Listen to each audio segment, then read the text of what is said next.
안녕하세요, 여러분. 오늘 어떤 하루 보내셨어요? 저는 좀 항상 바쁘지만 또 바쁜 그런 하루를 보내고 있습니다. 네. 오늘 얘기하고 싶은 얘기는요. 제가 양말을 지금 꿰매고 있거든요. 근데 보니까 세 번이나 이렇게 패치를 했더라고요. 제 남편이 이제 그만 버리지 그러냐 그런데 아니야 무슨 소리야 하고 제가 그렇게 말을 했거든요.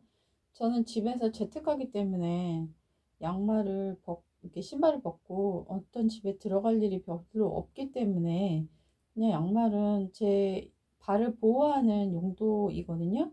그렇기 때문에 이런 패치가 많이 들어가 있어도 상관이 없어요. 그래서 이렇게 꿰매서 신고 있는데요. 저희가 이제 이사 갈 때가 다 돼가지고 집을 보러 다니고 있는데, 음, 근데 남의 집에 들어가면은 신발을 벗잖아요. 근데 신발을 벗으니까 이제 제 양말 패치된 게 딱 보이더라고요. 하필이면 신었던 양말이 엄지발가락이 빵꾸가 나가지고 이렇게 패치한 거였는데, 거기 사시는 분이 제 양말을 굉장히 열심히 쳐다보는 걸 느꼈어요.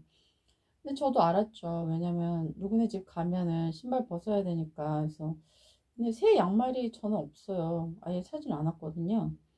근데 분명히 양말을 쳐다볼 텐데 이런 생각을 했는데 그런데 제 양말 남편 거는 새 거가 있으니까 남편 거 신고 갈까 하다가 아니야. 내가 지금 의미 있게 살려고 이렇게 하는 건데 내가 하는 행동이 창피한 게 아니라 나는 당당하고 이렇게 해야 된다고 생각하는 건데 왜 부끄러워해? 하면서 그걸 신고 갔거든요. 근데 남편이 제가 그 건강검진을 받으러 가거나 그러면 양말을 벗고서 이렇게 검사 기계 위에 올라가거나 그럴 때가 있잖아요. 그래서 검진 받으러 갈 때는 양말 좀 그거 좀 신지 말라. 그렇게 얘기하더라고요. 근데 그때도 이렇게 신고 갔어요. 뭐 간호사들이 쳐다봤는지 그건 잘 모르겠어요. 그리고 저를 어떻게 느꼈는지 되게 가난한가 보다 이렇게 느꼈겠죠. 근데 저는 제가 의미 있는 활동이라고 믿는 거에 대해서 떳떳하고 그리고 남들도 그랬으면 좋겠거든요. 예. 얼마 전에 당근을 보니까 양말 몇 컬레더라?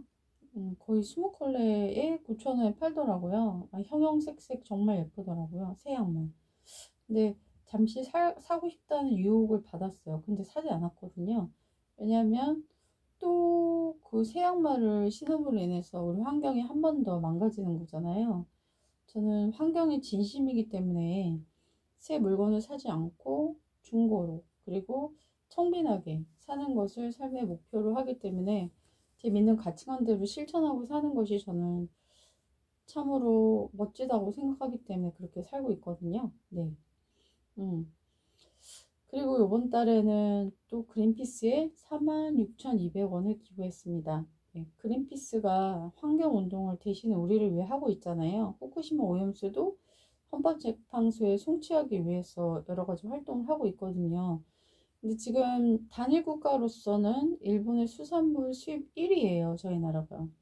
근데 요즘 생선값이 많이 싸졌더라고요, 가보면. 그리고 횟집에서도 그렇고. 그러면 그 싸진 생선의 출처가 과연 무엇일까? 저는 일본에서 왔다고 확신합니다. 네. 그리고 일본에 살던 사람들이 암에 걸려서 돌아오고 있다라는 얘기를 본 적도 있거든요. 네. 그런 환경 전범 국가에 여행을 가거나 그리고 그곳에 있는 수산물을 먹거나 또한 그 환경 전범 국가의 옷을 유니클로 같은 걸 입는다든가 그리고 또 뭐 일본 맥주가 맛있다고 하더라고요. 사람들이 일본 맥주 막 먹고 막 인증샷 올리고 그런 것들이 얼마나 잘못됐는가 그런 생각이 많이 들더라고요. 네. 우리 세계인의 바다를 오염시키고 있잖아요. 네. 이제 바다가 오염되면은 그것이 그냥 끝날 문제가 아니라 우리라는 것이 순환되기 때문에 전반적인 다 오염을 불러일으키잖아요. 그렇기 때문에 우리는 정말 불매하고 환경에 대한 관심을 갖고 환경 운동을 나 대신 실천하고 소리를 내고 있는 단체에 기부함으로 인해서 우리 환경을 지켜가는 노력을 계속해야 되지 않을까 이런 생각이 듭니다. 작년 여름에 여러분 어떠셨어요? 서바이브 하기 괜찮으셨나요? 저는 진짜 힘들었어요. 왜냐하면 방문과외도 했었기 때문에 도저히 돌아다닐 수가 없더라고요. 그래서 6시 전에는 도저히 저는 걸어 다니기가 힘들었어요. 다른 분들도 아마 비슷하지 않았을까 이런 생각이 들었거든요. 근데 제가 여름에 봤던 충격적인 장면이 뭐냐면 그 뜨거운 시간, 저는 6시가 지나야지만 움직이고 장도 그때 보러 가고 그랬거든요.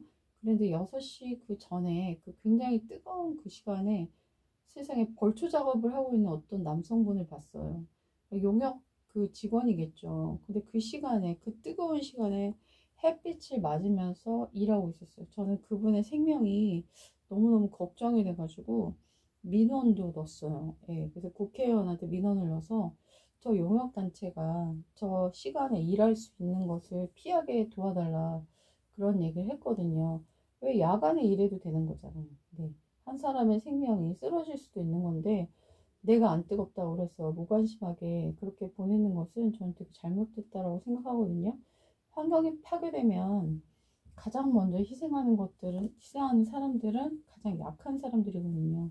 저는 그런 것이 너무나 안타깝기 때문에 환경에 대한 실천을 하고 있고, 저의 실천을 사람들에게 드러내고 있고, 그걸 통해 누구라도 한 명이라도 따라올 수 있다면 저는 그 활동이 되게 보람있고 의미 있는 활동이 아닐까 이런 생각이 들어서 지금도 양말을 꿰매고 있습니다.